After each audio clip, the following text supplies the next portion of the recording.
Hola, bienvenidos a un capítulo más de este programa de YouTube, Reflexionando con Alberto Olvera, un servidor. Como ustedes saben, este canal se dedica a analizar los problemas más serios que enfrenta el país y el mundo, lo cual nos da amplia materia de discusión cada vez que tenemos la oportunidad de reunirnos. En esta ocasión quisiera comentar un tema muy candente, que es el de la creciente conciencia nacional e internacional y al mismo tiempo la denuncia pública de el grado en que el crimen organizado está entremezclado con la política en México, sobre todo a nivel local, en los municipios, grandes y pequeños, y también en gobiernos estatales. Este no es un tema nuevo, hemos hablado de él hace muchos años que los académicos y organizaciones civiles de investigación venimos denunciando este fenómeno, pero es importante retomarlo ahora que ha adquirido más visibilidad pública y en una coyuntura en la cual la presidenta de la República tiene que enfrentar un doble reto relacionado con el problema del crimen organizado. El primero es la presión de Estados Unidos.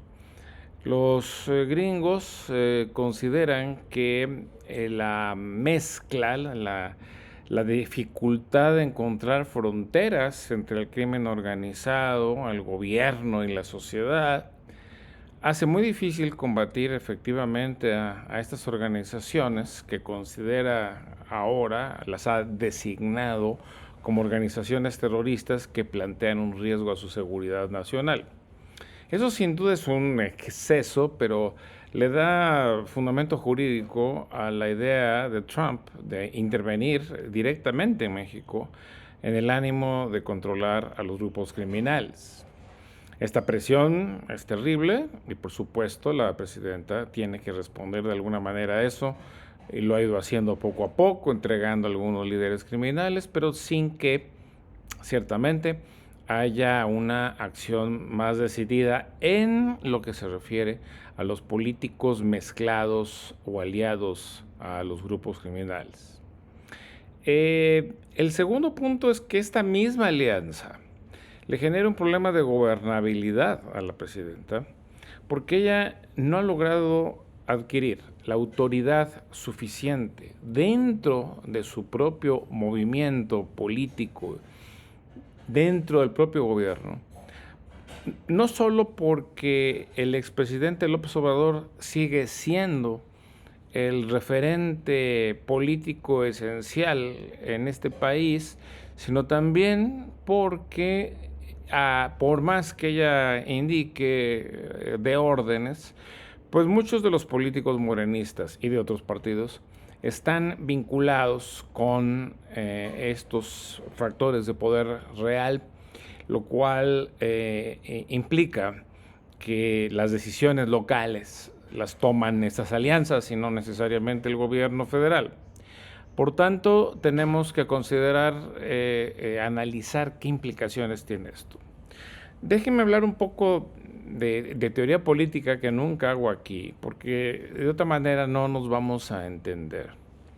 Se supone que el Estado es un conjunto de instituciones, leyes, aparatos que se encarga precisamente de imponer el ejercicio de la violencia legítima. Es la definición clásica de Max Weber, el gran creador de la ciencia política en el mundo. Pero por supuesto que todos sabemos que en el caso de México y muchos otros países no se cumple esta condición. El gobierno no tiene el monopolio de la violencia, muchos gobiernos no lo tienen, la mayoría de los gobiernos del mundo no tienen el monopolio de la violencia legítima, siempre hay grupos que les disputan ese monopolio. más en países donde el crimen alcanza las dimensiones que tiene en México. No solo tenemos ese problema, sino que se supone que el Estado es algo más que la violencia legítima. El Estado es un conjunto de instituciones que debe garantizar el ejercicio y acceso de los ciudadanos a sus derechos. Debe permitir que se respeten sus derechos. Y esto es algo que tampoco está sucediendo en el país porque hay una tremenda debilidad de las instituciones del Estado. Un Estado además que se aísla en sí mismo por razones partidarias, ideológicas, de redes de intereses, de tal forma que el Estado no aparece como una institución disponible más que en momentos muy determinados, cuando se entregan los subsidios a los adultos mayores y a los jóvenes que estudian, en el momento en que se les atiende milagrosamente en un hospital público, momentos en que de pronto aparece la policía para resolver algún problema, cuando van los niños a la escuela, ahí aparece el Estado. Pero de allá afuera desaparece porque no cumple a cabalidad ninguna de las funciones que le permiten a los ciudadanos estar en la sociedad. Por ejemplo, una manera de explicar esta relativa autonomía del Estado respecto a los ciudadanos es el problema precisamente electoral. Tenemos un sistema electoral complejísimo, pesadísimo, pero resulta que es un oligopolio de 6, 7 partidos que no permiten la entrada de otros y que tenemos entonces una democracia y libertad de votar, sí, siempre y cuando sea solo por esos partidos y además con un sistema con reglas tales que hacen muy complicada realmente la participación más allá de la emisión del voto. Bueno, todo esto para decir que tenemos una paradoja en México y en muchos otros países del mundo, en donde lo que aparecen estados fuertes, estados que tienen una gran presencia y una historia detrás, un estado que parece muy grande, en realidad son estados muy débiles. Hay un antropólogo político muy famoso, Joel Migdal se llama, que tiene un libro clásico que se llama Estados fuertes, estados débiles, y analiza justamente esta paradoja de que lo que aparece como muy potente y muy grande es en realidad una red de relaciones y de intereses que en general determinan el verdadero funcionamiento del aparato estatal. No es tanto un ordenamiento de arriba hacia abajo como un ejército sistemático, sino una serie de acuerdos parciales en constante renegociación. Y mientras más débil es el gobierno, que es el agente principal de lo que llamamos Estado, pues resulta que más intereses conviven, intersectan, lo influyen o lo determinan. Disculpen este rollo, pero es importante para entender por qué estamos como estamos. Y esto es una cuestión esencial ahora que estamos con la crisis de el papel que el crimen desempeña en el gobierno, en el ejercicio cotidiano del poder. Permítame decir entonces que la crisis que vive hoy día México en lo que se refiere a este papel y su relación con el crimen, hay que explicarlo a fondo porque de otra manera se hacen explicaciones simples, sencillas o se cree que simplemente deteniendo a los cabecillas de algunos grupos criminales con eso se resolverá el problema. Ya todos sabemos que eso no es así. De hecho, las investigaciones académicas demuestran que hay más de 250 grupos grandes del crimen organizado, no cárteles como tales no existen, son asociaciones de diversos grupos criminales con relativa autonomía entre ellos, que operan juntos bajo un paraguas, bajo una historia, bajo una tradición, pero que no necesariamente son organizaciones que descabezadas desaparecerán. De ninguna manera, y eso lo demuestra la experiencia. han detenido a los líderes del cártel de Sinaloa y ahí está. Otros cárteles existieron, desaparecieron como eran en su forma original, pero emergieron otros a partir de los restos de su dirección originaria. Lo mismo podemos decir de cualquier grupo. Esta lucha que descabeza a los grupos criminales lo que hace es fragmentarlos. Veamos entonces cuáles son los elementos centrales que confluyen para explicar nuestra situación. Yo diría que hemos tenido la mala suerte en México de que haya una confluencia, una simultaneidad de 4 procesos muy importantes que explican nuestra condición en los últimos 30 años. Por un lado tenemos la implantación del proyecto neoliberal en la economía, un proyecto que abrió las fronteras de México al comercio internacional, integró a la economía mexicana en la de Estados Unidos, produjo una industrialización enorme, fantástica, sobre todo en el Bajío y en buena parte del norte de México, una industrialización dependiente que generalizó, por decirlo así, al país el modelo de las maquiladoras de las ciudades de la frontera, es decir, industrias que hacen cierta labor para terminar un producto, aprovechando el bajo costo de la fuerza de trabajo mexicana. Los neoliberales tuvieron razón en buscar una salida para la crisis del gobierno mexicano, la crisis fiscal, la crisis de balanza comercial que teníamos y en efecto anticiparon bien las tendencias de la globalización y entonces propiciaron esta implantación neoliberal. Lo hicieron mal porque no hubo políticas públicas, no hubo una política industrial que permitiera que en México se produjeran más cadenas productivas integradas. Hicimos maquila en gran escala, mega maquila, pero no un proyecto de industrialización adecuado, lo cual hizo que este éxito exportador masivo que ha tenido México no se tradujera en un mayor crecimiento económico ni en mayor empleo.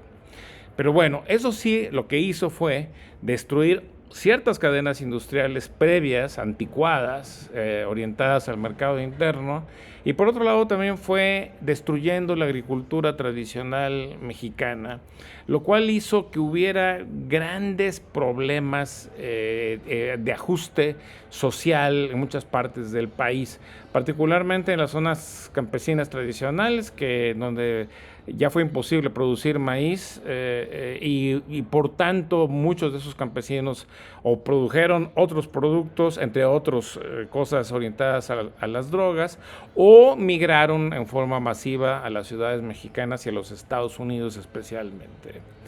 Entonces, ese es el primer proceso, un gran cambio económico estructural. El segundo es la transición a la democracia. México salió de un régimen autoritario de partido casi único, el PRI, para convertirse en una democracia en donde había competencia electoral, alternancia en el poder, y de esa manera entonces lo que era un sistema político centralizado y vertical, centralizado en la presidencia de la República, se convirtió en un sistema en donde el poder se fragmentó, donde ahora había gobernadores que tenían mucho más poder que antes no tenían, alcaldes también, de diversos partidos. Los presidentes del PAN y del PRI que tuvimos en el siglo XXI, ninguno contó con mayoría parlamentaria, de manera que tenían que negociar con los otros las políticas públicas y la transformación de las leyes. De manera que la transición a la democracia fue muy positiva porque creó una democracia operativa, pero por otro lado fragmentó el poder, un poder que antes estaba concentrado. Entonces esta fragmentación del poder le dio más espacio a los poderes fácticos, a los poderes reales regionales, es decir, a los empresarios, al crimen organizado, a los grupos de comerciantes, todo aquel grupo social con algún poder local tuvo ahora más influencia sobre los gobiernos municipales y estatales. De manera que esta fragmentación del poder, siendo positiva desde el punto de vista democrático, resultó abriendo espacios para que los sectores más poderosos de la sociedad pudieran también influir en las decisiones públicas. Entre ellos, insisto, grupos del crimen de diversa naturaleza y tamaño. De hecho, ya desde antes, desde la época priista, hubo mucha influencia de las actividades ilegales en la economía y en la política. Hay ciudades enteras como Guadalajara, desde donde transmito, en donde hubo una tradición de vínculos entre esas economías ilegales, el gobierno y la economía en su conjunto. El famoso proceso de lavado de dinero que en algunos lugares ha alcanzado proporciones enormes. Es muy difícil encontrar fronteras claras entre la economía ilegal, la legal, entre el gobierno y la sociedad. En fin, esto venía sucediendo históricamente, pero se magnifica y se generaliza. En parte, gracias a la transición democrática, un efecto secundario que no calculamos, ¿no?, en el principio. Por otro lado, tenemos las dinámicas propias del crimen organizado. Es el tercer fenómeno que hay que destacar. El crimen organizado mexicano era originalmente pequeño, concentrado allá en los años 80 y 90 en exportación de marihuana y algo de heroína, pero luego, debido a que Estados Unidos bloqueó la exportación de cocaína de Colombia a Estados Unidos por vía aérea directa, pues México se convirtió en una plataforma necesaria para el traslado de esta droga vía terrestre a Estados Unidos. De manera que los grupos locales mexicanos se convirtieron en intermediarios necesarios e importantísimos en esta industria. De manera que eso los fortaleció y también les hizo, les obligó a controlar más y más territorios de paso de esta droga que empezaron a importar tanto por la frontera sur como a través de entregas marítimas en el Pacífico y en parte en el Atlántico también, en el Golfo. De manera que el control de carreteras, zonas de paso, se convirtió en un elemento central de su existencia. Así que se expandieron territorialmente, se diversificaron, se pelearon entre sí y, por supuesto, se vieron obligados a aliarse más cercanamente con las autoridades locales, municipales y estatales de las zonas de tránsito o de producción después de drogas. Entonces, empoderamiento del crimen organizado, su diversificación y su extensión es otra cosa que ha sucedido en los últimos 30 años, a unos niveles monumentales. El cuarto proceso, y con esto termino esta visión general, ha sido los cambios culturales y sociales tremendos que han acarreado esos otros procesos que acabo de mencionar. La globalización, el neoliberalismo, pues, la transición a la democracia y la expansión y fortalecimiento del crimen organizado. ¿Qué cambios culturales hay? Bueno, pues hay, por un lado, factores positivos como mayor tolerancia política, el avance de agendas sociales muy importantes, avances en materia de derechos humanos. Por ejemplo, la agenda feminista tuvo avances muy importantes. Hubo un reconocimiento cada vez mayor y tolerancia a las divergencias sexuales. Las orientaciones sexuales diversas fueron cada vez más toleradas, como en el resto del mundo, aunque haya mucha gente que se opone, pero digamos en términos más amplios esto se convirtió en algo positivo y aceptado. En el sentido, la positividad de que ya no se reprimió abiertamente o tuvo que ser clandestina cualquier orientación sexual. En fin, estas cosas que tal vez nos parecen irrelevantes desde el punto de vista más amplio, social, son muy importantes porque cambiaron la cultura en gran medida y eso se expresó en la música, en los espacios públicos, Y por supuesto esto contribuyó también a la tecnificación y pluralización de los medios de comunicación, especialmente las redes sociales, que han tenido un efecto positivo y un efecto negativo. Positivo en términos de ampliar el acceso a información, a nuevos modos de vista, a nuevos puntos de vista, a nuevas formas de vivir el mundo.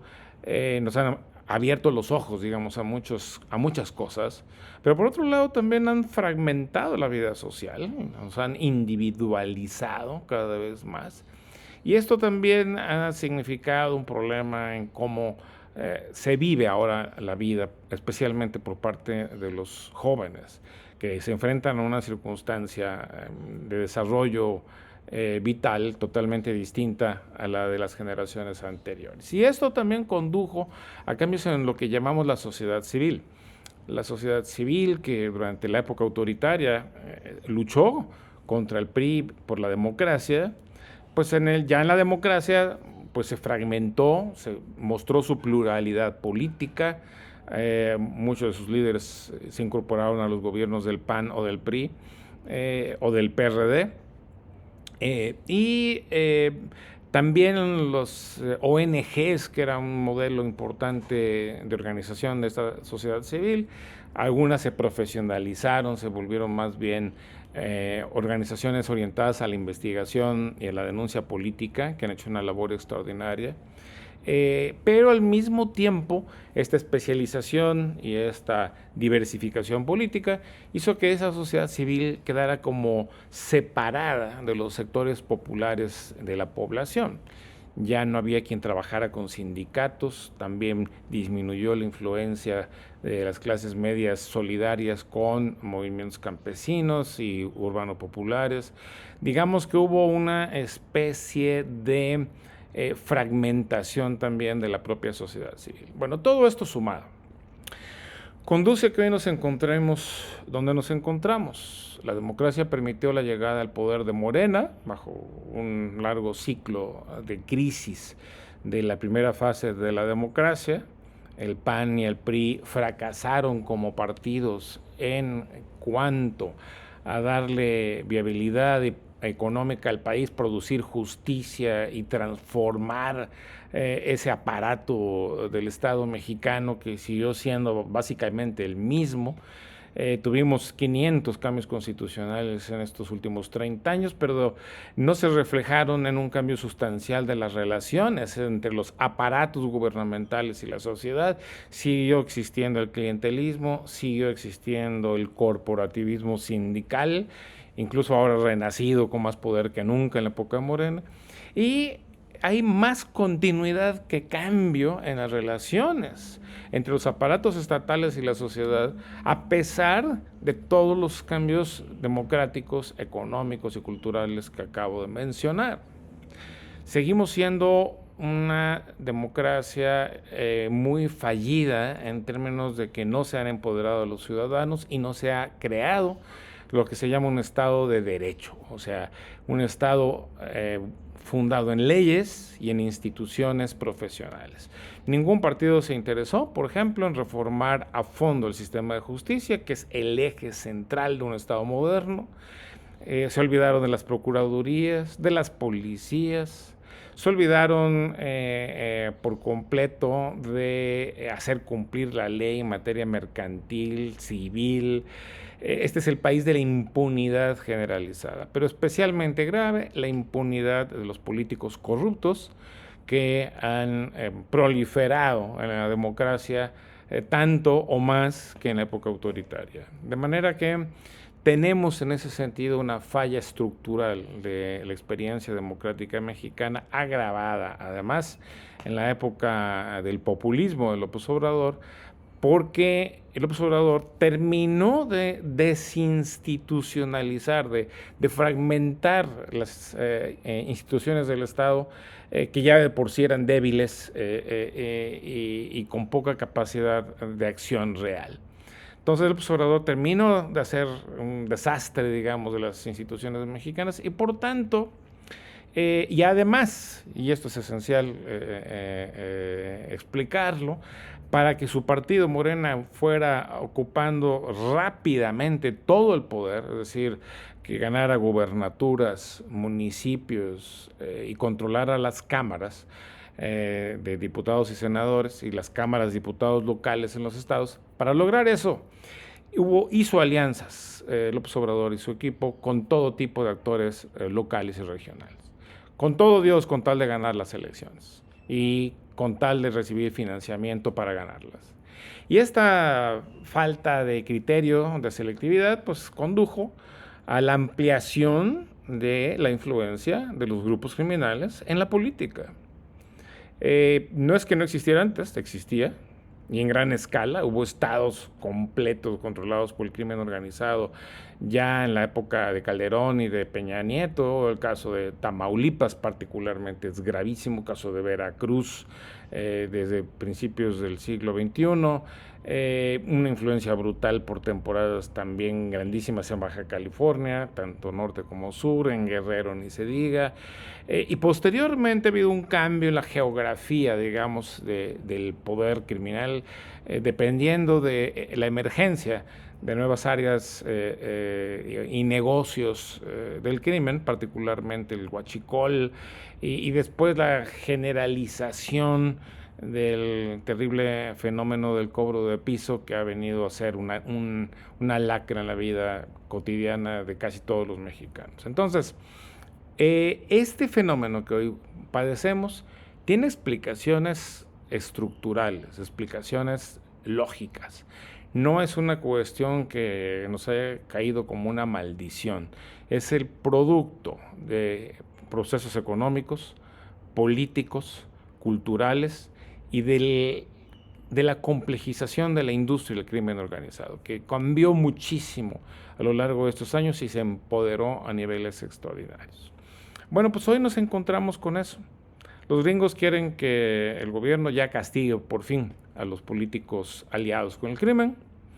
Y por otro lado, la presidenta de la República necesita también poner control en esas alianzas para poder asentar su propia autoridad. Porque en este momento la presidenta es simultáneamente una presidenta muy fuerte, porque por primera vez en muchas décadas la presidenta tiene el control del poder ejecutivo, legislativo, judicial y de la mayoría de los gobernadores y de los congresos locales. Y al mismo tiempo es una presidenta muy débil, porque su autoridad la comparte con López Obrador, que sigue mandando a muchos de los gobernadores y a los coordinadores parlamentarios, porque además el ejército se convirtió en una fuerza propia, las Fuerzas Armadas en general, debido a que López Obrador las convirtió en parte esencial de la administración pública y les otorgó el monopolio de la seguridad pública. De manera que hoy tenemos también al ejército como otro elemento que es disruptivo en términos del orden estatal. Así que la presidenta la tiene muy difícil, porque para consolidar su poder tiene que romper con lo que se llama el pacto de impunidad que hay entre políticos y criminales. Un pacto que no es generalizado ni en todo el país, pero sí en muchas partes del mismo. Un pacto que ha sido funcional y esencial para el rápido éxito electoral de Morena a nivel nacional. Un pacto además que sigue siendo esencial para la gobernanza local en buena parte del país. Pero un pacto que tiene un precio altísimo en términos de una violencia brutal en todo el país, como todos sabemos. Y por otro lado, un precio que hay que pagar en la relación con Estados Unidos, porque el crimen es determinante en la exportación de drogas, especialmente el fentanilo, que ha causado un drama social en los últimos años en Estados Unidos, y también maneja el gran negocio de la migración ilegal. En este momento bajo control, pero que durante años fue un negocio extraordinario para ellos. Bueno, entonces, como ustedes ven, los retos son muchos, son muy serios y muy graves, y yo podría decir que estamos en este año 2026 en un momento crítico, en un momento en el cual la presidenta va a tener que tomar decisiones respecto a si realmente consolida su poder, lo cual implica conflictos al interior de su propio partido y coalición gobernante en general, y también va a tener que tomar decisiones para poder apaciguar al imperio y a este presidente loco de Estados Unidos que ejerce una presión imperial y a través de ello está obligando al Estado mexicano a tomar decisiones que de otra forma no haría.